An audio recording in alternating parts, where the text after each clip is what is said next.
Hello, everyone. I'm happy to share a verse in the Bible, which is from Psalm 36, verse 7 and 8.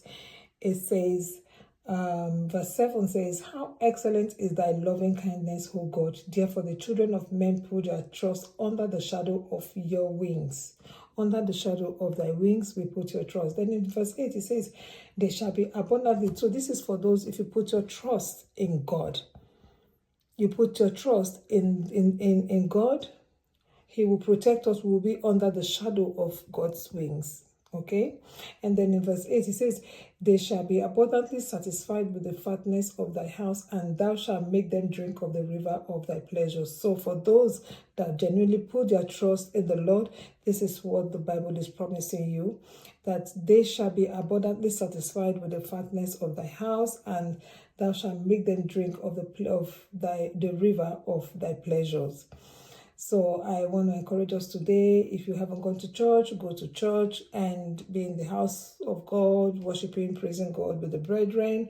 And what the psalmist is saying today is that the symbolic of God's presence, it also brings abundance. It represents abundance and is a place of spiritual abundance and blessing.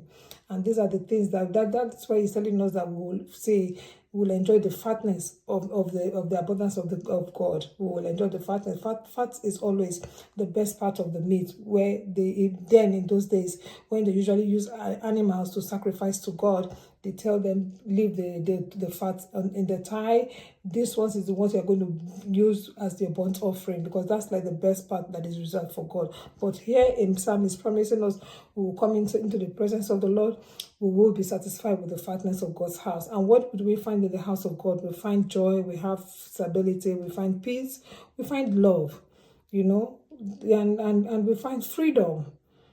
So I'm just trying to encourage anybody out there today. If you haven't gone to church today, when you still have that time, go to church if there's still time. If you don't even have the time, you're not in church today for some reason, so that doesn't mean you can't spend time in God's presence, enjoy the presence, and let Him bless you with the fatness of thy house. Okay, and then you will enjoy spiritual abundance, which is love, peace, and joy for today and for the rest of the week. God bless you as you remain blessed. Choose wisely.